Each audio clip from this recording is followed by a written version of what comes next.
행복한 안식일입니다. 지난 한 주간 예수 그리스도 안에서 평안하고 행복하셨으리라 믿습니다. 오늘도 여러분 다른 것은 다 거절하시고 오직 예수님으로부터만 오는 그런 기쁨과 축복과 평안을 받으시는 저와 여러분이 되시기 바랍니다. 오늘 저는 그리스도인의 양심이라는 제목으로 여러분과 함께 은혜를 나누고 싶습니다. 우리가 함께 읽었는데요. 다시 한번 읽도록 하겠습니다. 디모데는 우리 바울은 디모데에게 보내는 서신을 통하여 이렇게 권면하고 있습니다. 믿음과 선한 양심을 붙들라. 믿음과 함께 선한 양심을 붙들라. 어떤 사람들은 믿음에 대한 선한 양심을 내던짐으로 파선하였느니라. 여러분, 이 말씀을 기억하시면서 본 말씀을 전해드리도록 하겠습니다. 양심이란 무엇일까요? 우리 양심이란 뭔지부터 우리 한번 알아보고 제 말씀을 시작하도록 하겠습니다. 자, 양심은 뭐냐? 중국어로는 이렇게 씁니다. 어진 마음이란 뜻이죠. 어질 양자, 마음 심자고 영어로는 conscience라고 합니다. 여기에 보면 네이버 사전에 이렇게 나와 있습니다. 사물의 가치를 변별하고 자기의 행위에 대하여 옳고 그름과 선과 악의 판단을 내리는 도덕적 의식이 양심이다. 여기에 또 어떤 사전에는 자기뿐만 아니라 타인의 행위에 대해서도 옳고 그름의 판단을 내리는 도덕적 의식인 거예요. 자, 쉽게 말씀드리면 내가 어떤 것을 보고 이것이 옳은 것이냐 틀린 것인지를 판단하는 생각이란 뜻이에요. 아시겠죠? 자, 우리가 이렇게 말씀드리면 좀 어려운데 양심, 그러면 이미 여러분들의 마음속에는 이것이 뭐냐? 내가 어떤 마음을 가지고 어떤 생각을 가지고 있는데 그것이 옳으냐 틀리냐 이거라고 하는 것을 여러분이 다 알고 계시리라 믿습니다. 그래서 우리는요 선한 양심도 있다라고 성경 구절에 많이 나와요. 이 표현이 그냥 제가 여러분에게 이해를 돕기 위해서 제시를 했는데 정말 사랑이 넘치고 그리스도의 그래서 품어줄 수 있는 그런 양심을 가진 그런 선한 양심을 가진 그림을 표시하고 있고 어떤 분은 그 마음속에 악한 양심을 가지고 있고 아마 이 그림이 무슨 마귀 같으지요, 사단 같으지요, 이런 마음을 갖고 있습니다. 실제로 악한 양심은 우리가 배가 고프다고 우는 아주 어린 아이를 엄마가 죽인 이런 사건들도 있고 정말 그럴 때 그런데 이 엄마가 하는 말은 애가 울어서 귀찮았다고 하는 것이죠. 정말 그에게 양심이 있을까라고 하는 생각을 한번 우리가 또 해보죠. 또한 오른쪽의 그림은 자녀가 부모를 처참하게 죽인 그 사건을 비유하는 그림이에요. 언제부턴가 이 땅에는 자식이 부모를 죽이고 부모가 자식을 죽이는 일이 그렇게 어렵지 않게 확인할 수 있을 만큼 선한 양심이라기보다는 악한 양심을 가지고 살아가는 사람들이 많아진 세상이 되었습니다. 그러다 보니까 이 복음이 들어가는 것이 참 어렵습니다. 우리 이 그리스도의 마음을 전파한다는 것 자체가 참으로 어렵습니다. 그래서 여러분 우리가 더 기도하며 그리스도의 사랑을 전파해야 되는 것이죠. 그래서 여러분 바울 선생은 이렇게 고백합니다. 순수한 양심을 위하여 기도하고 있고 또 그가 꺼리낌 없는 양심을 갖기 위해서 힘쓴다라고 고백하고 있습니다. 디모데 후서 1장 3절에는 선조 때부터 순수한 양심으로 여기 순수한 양심이라는 표시가 있죠. 내가 섬겨오는 하나님께 감사함은 나의 밤낮 기도하는 가운데 쉬지 않고 너를 기억하며 이제 디모데에게 보내는 서신의 시작이죠. 근데 순수한 양심을 가지고 자기가 감사하며 살아가고 있다라는 거예요. 그러니 이 순수한 양심의 반대는 깨끗하지 않은 양심이 분명히 있겠지요. 예. 그런데 바울은 순수한 양심으로 하나님을 섬겼다라고 신앙 고백을 하고 있는 것이고요.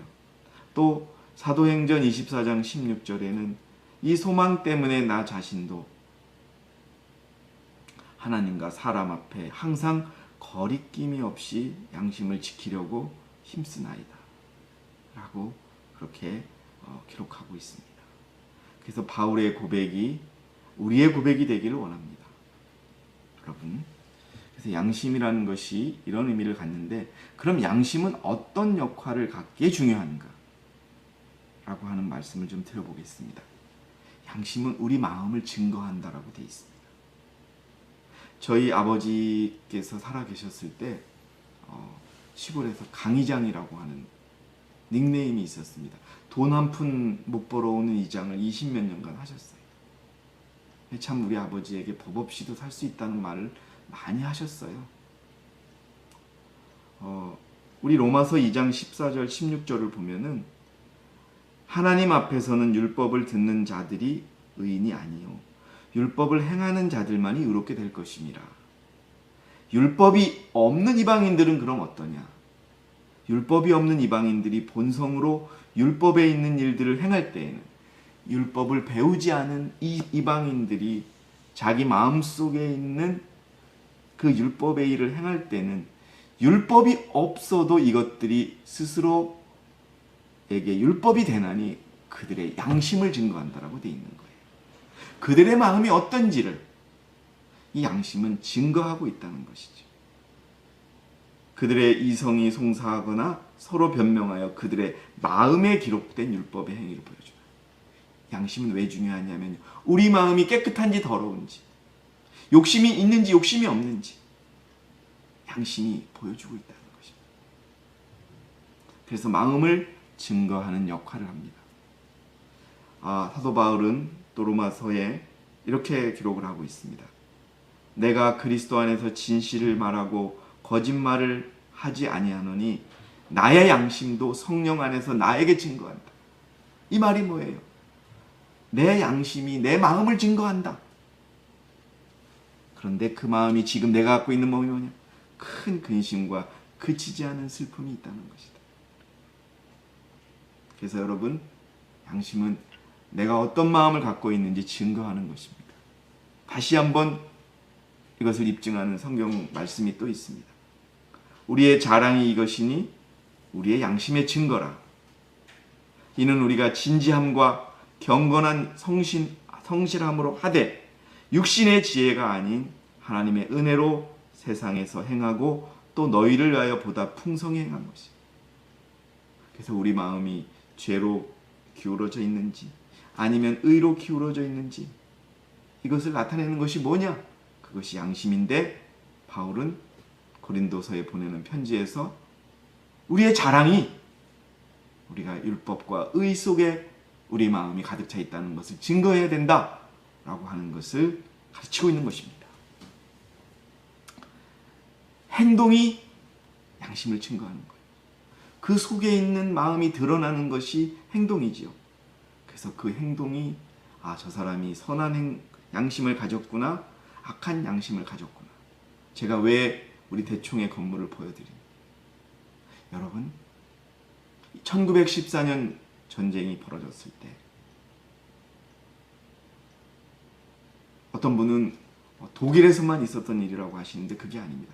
유럽의 거의 모든 나라들이 전쟁에 참여하지 않느냐, 전쟁에 참여하느냐를 놓고 결정을 하게 됩니다. 그때 여러분 우리가 기억하지요? 재림교회는 개인의 양심에 맡겼습니다. 근데 그 결과는 어땠나요? 98%는 하나님의 안식일을 범하는 양심을 가졌다는 것이 드러났고 2%만이 진리가 양심을 지배하는 신앙을 가지고 있었다는 것을 입증한 것입니다.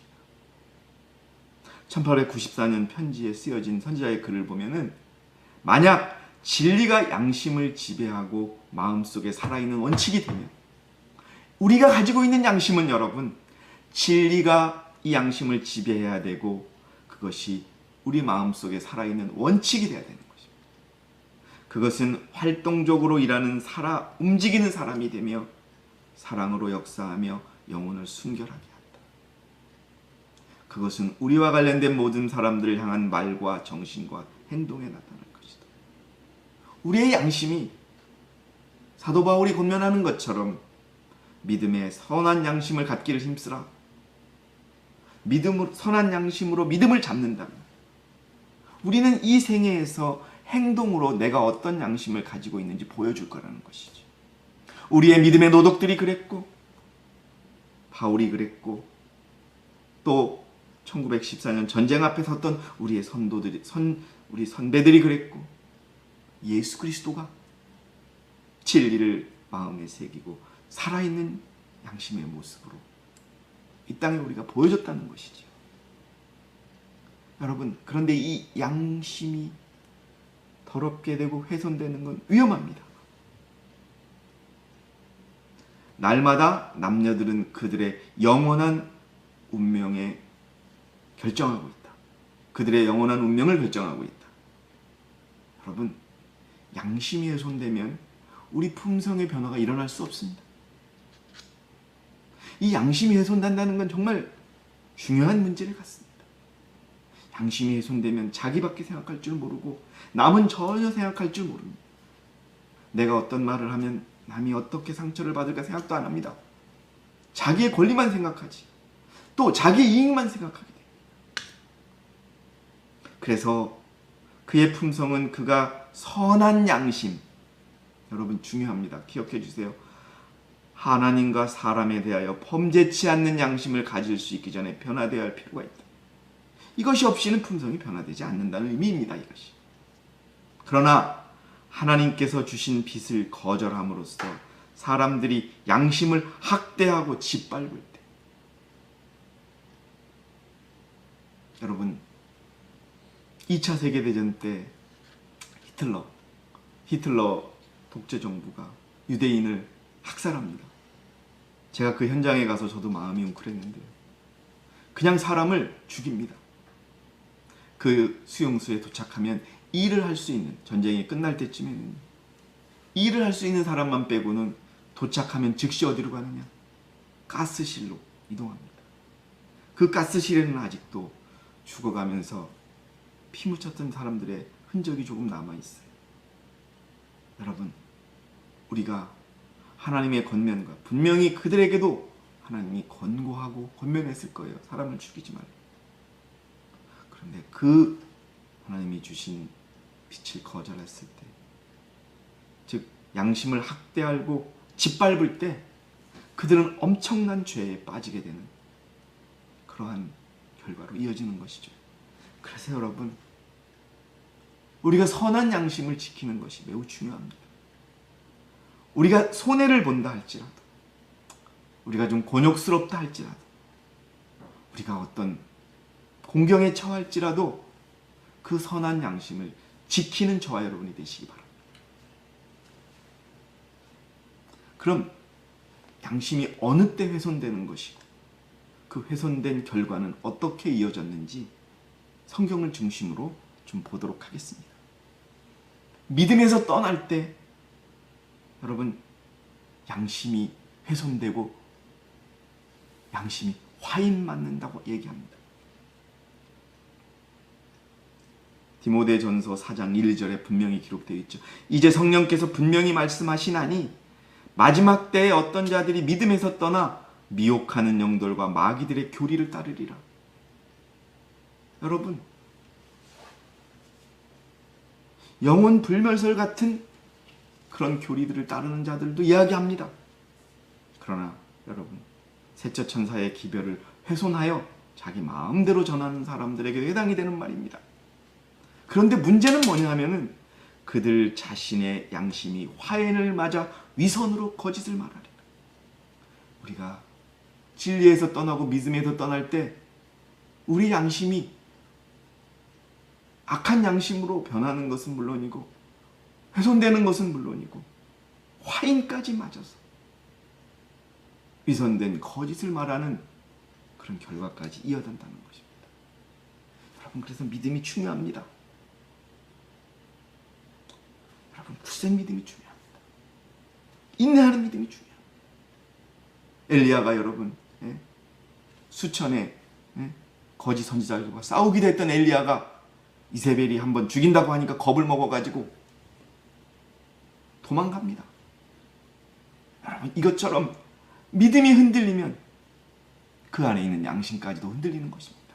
물론 하나님의 도움으로 엘리야는 다시 그 믿음을 회복하게 되지만은 말입니다. 그래서 여러분, 정결한 사람들에게는 모든 것이 정결하나 더럽혀진 자들과 믿지 않는 자들이 양심을 훼손하는 거예요. 의에 대하여 눈을 감고, 의에 대해서 귀를 막고, 의에 대해서 입을 막으면 그럼 뭐게 됩니까? 마음과 양심이 다 더럽혀지게 되는 것이에요. 그래서 여러분, 이 믿음이 얼마나 우리에게 중요한지를 곱씹어 봐야 합니다. 그리고 진정한 믿음을 가져야 합니다. 여러분, 정말 내가 선한 양심을 가지고 이 믿음을 붙들고 있는지 한번 생각해 봐요. 진리를 거부했을 때 양심이 훼손됩니다. 제가 왜 이 날개 부러진 천사를 여러분에게 보여주는 이유가 있습니다. 하나님의 마지막 교회라고 자부했던 어떤 모교회가, 어떤 교회가 진리를 거부한 것입니다.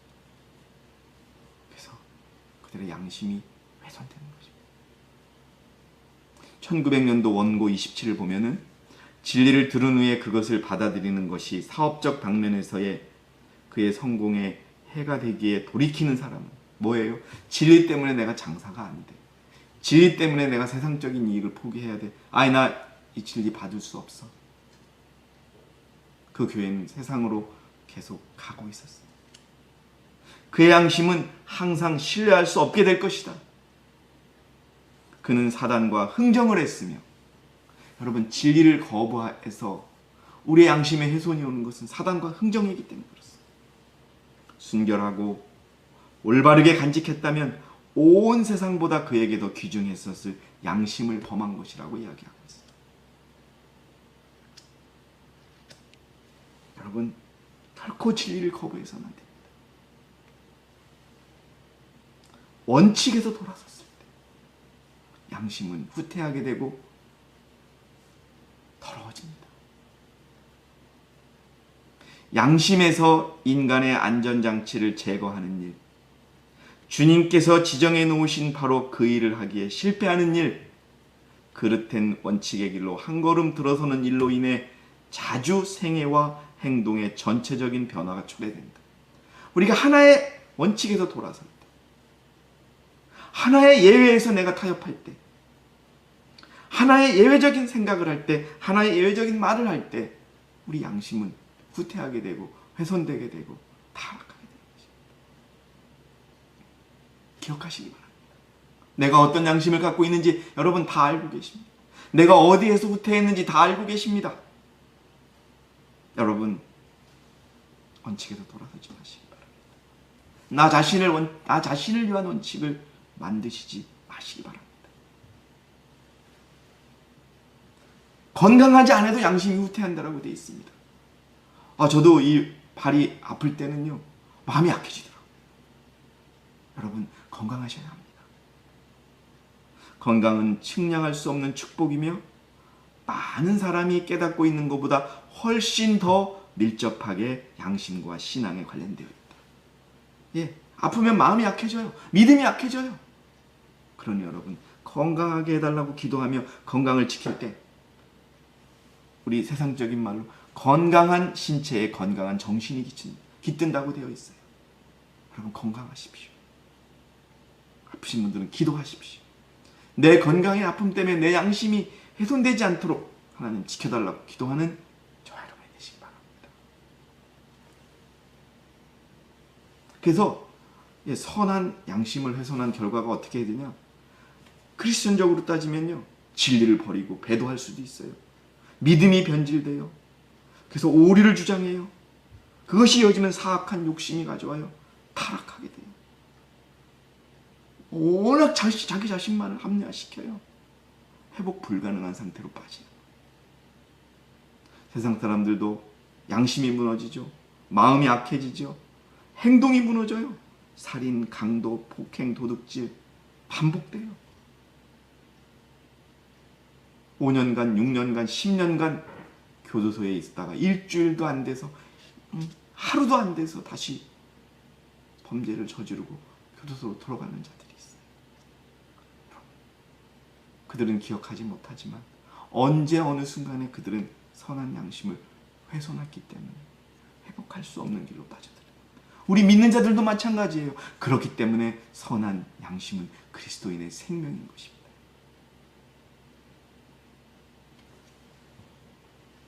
여러분, 요즘 들어보면 우리 주변에는 무인 점포가 많이 있어요. 저도 우리 서울 교인분에게 들었는데 그 무인 점포 안에서 특히 우리 학생들의 죄가 너무 많이 일어난대요. 왜? 안 보니까. 그래서 여기 지금 제가 어떤 화면을 하나 띄워봤어요. 잠시 잠깐의 비양심적인 행동이 범죄가 될 수 있습니다. 안 보이니까. 훔쳐가는 것도 기본인데 그 안에서 너무나 많은 일들이 생긴다는 거죠. 보이지 않을 때 한 번 훼손된 양심은 회복하기 어렵다는 거예요. 양심이 한 번 회복되면 매우 약화된다. 우리 옛날 속담에 바늘도둑이 소도둑 된다. 여러분, 우리의 양심을 지켜야 돼요. 우리 어린아이를 일치할지라도 양심을 가져야 돼요. 그것이 중요하냐? 생과 사가 그대 앞에 그 작은 아이스크림 하나가 그 사람의 영적 생명과 또 삶과 죽음을 결정하는 거예요.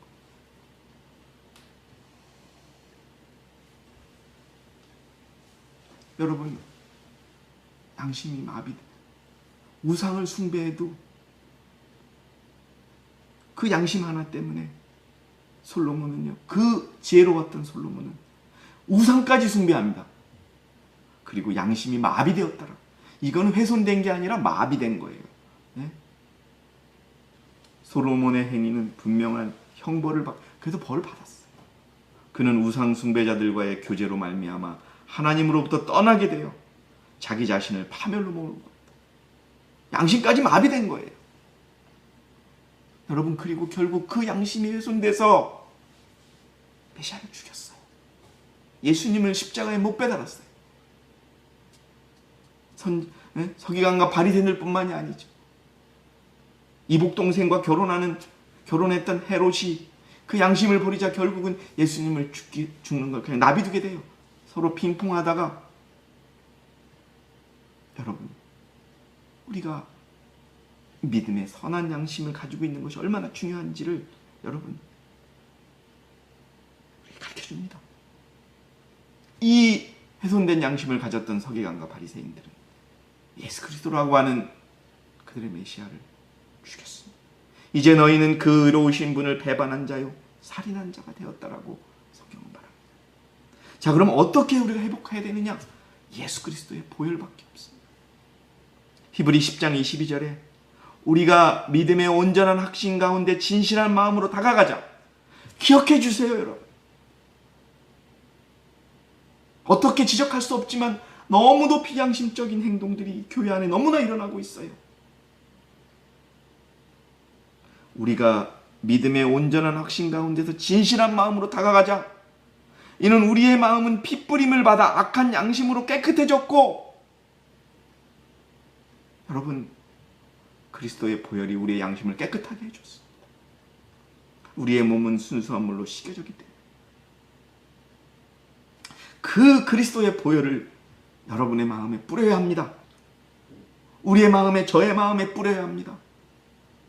그래야 우리의 약한 양심이 회복될 수 있습니다.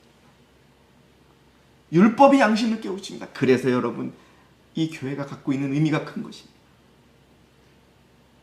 율법이 아니고는 그 양심을 깨우칠 수가 없습니다.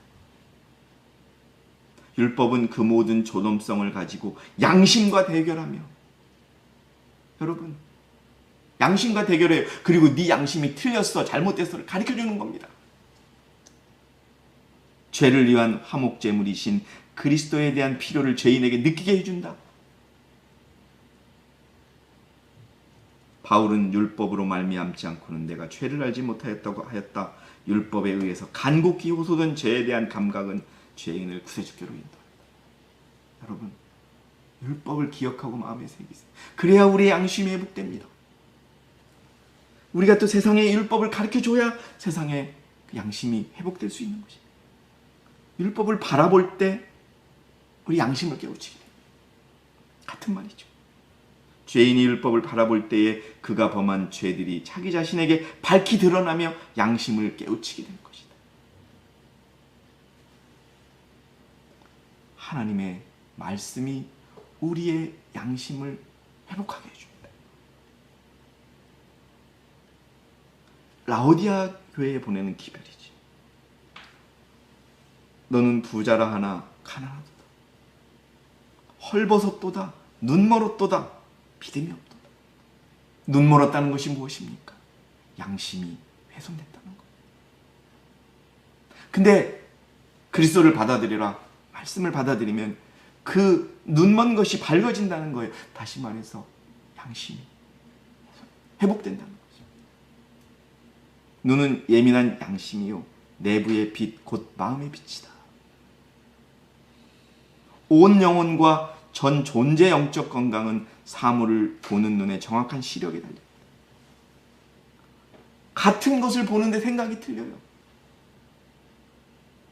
같은 진리를 가지고 있는데 생활이 틀려요. 같은 교리를 갖고 있는데 결과가 틀려요. 왜 그럴까요? 그건 양심의 문제인 거예요. 바라보는 문제, 자기 양심. 하나님의 말씀인 언약은 그것을 양심에다 적용시킬 때 양심을 예민하게 한다. 양심이 예민해지는 건 뭐예요? 양심이 회복되는 거예요. 나 자신에게 말씀을 적용할 때 그 양심이 회복되는 것입니다. 양심의 회복은 노력이 필요합니다. 1901년도 원고 24페이지를 보니까 영혼의 성전에 있는 모든 방이 다소간 더럽혀졌기에 정화 작업이 필요하다. 거미줄이 쳐진 양심의 골방에 들어가야 한다. 영혼의 창문들은 지상을 향하여는 닫혀지고 의의 태양의 밝은 광선이 자유롭게 들어들 수 있도록 하늘을 향하여는 활짝 열려야 한다. 그리스도께서 그분의 제자들에게 가르쳤던 기도를 그대가 거듭하여 드리고 매일의 삶에서 그것에 부응하려고 분투한다면 이게 뭐예요? 진리를 지키고 말씀을 지키고 말씀대로 살려고 기도하고 애쓰고 노력한다면, 힘쓴다면, 분튼다면, 투쟁한다면 성령께서는 마음과 심령을 쇄신시킬 것이다. 이게 뭐예요? 우리의 마음을 회복시켜 주실 것이다. 우리의 양심을 회복시켜 주실 것이다. 그대에게 높고 거룩한 목적들을 수행한 능력을 주실 것이다. 사랑하시는 성도 여러분, 만약 우리에게 안식일을 지킬래, 전쟁에 참여하려고 하는 선택이 놓여졌을 때 여러분들은 어떻게 선택하시겠습니까? 어떤 양심을 가지고 그 믿음을 붙들겠습니까? 그러나 많은 그리스도인들이, 그것도 안식일을 지켰던 그런 그리스도인들이 거의 대부분 98%가 자기들의 양심의 기초에서 율법을 버렸습니다. 파선했습니다. 선한 양심을 내던졌습니다. 겨우 2%만, 겨우 소수만 믿음에 대한 선한 양심을 지켰습니다. 여러분은 어떤 양심을 가지고 계십니까? 내 양심은 어떻습니까? 우리 스스로의 양심을 증거하고 추천해야 합니다. 내 마음이 어떤 양심을 가지고 있는지, 그것이 마지막 하나님의 교인들의 의무입니다. 오히려 감추어진 수치스러운 일들을 버리고 교활함 가운데서 행하지 아니하고 하나님의 말씀을 거짓되이 다루지 아니하며 오직 진리를 나타냄으로써 하나님 앞에서 우리 스스로를 각 사람의 양심에 추천하노라. 여러분 뭐예요? 예? 감추어진 수치스러운 일들을 버리고 교활하게 행하지 않고 하나님의 말씀을 거짓되이 다루지 아니하고 오직 진리를 나타내면 우리가 선한 양심을 가지고 있음을 증거하고 그것을 추천한다는 것입니다.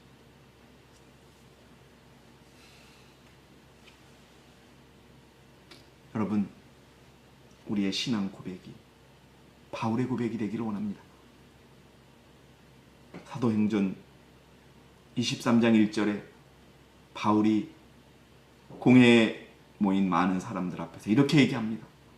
형제 여러분, 나는 이날까지 하나님 앞에 온전히 선한 양심으로 살아왔노라 라고 그의 믿음을 고백합니다. 이 방송을 들으시는 모든 분들, 또 사랑하시는 우리 한국대회 성도 여러분, 나는 이날까지 하나님 앞에 온전히 선한 양심으로 살아왔노라고 하는 바울의 고백이 자기 자신의 신앙 고백이 되기를 원합니다. 조금이라도 후퇴하거나 조금이라도 더러워진 우리의 양심입니다. 우리는 이 앞으로의 걸어가야 될 험난한 길을 견뎌낼 수 없습니다. 그 양심을 회복하시기 바랍니다.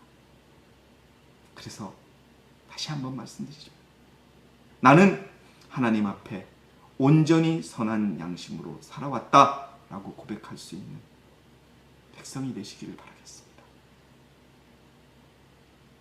여러분, 감사합니다.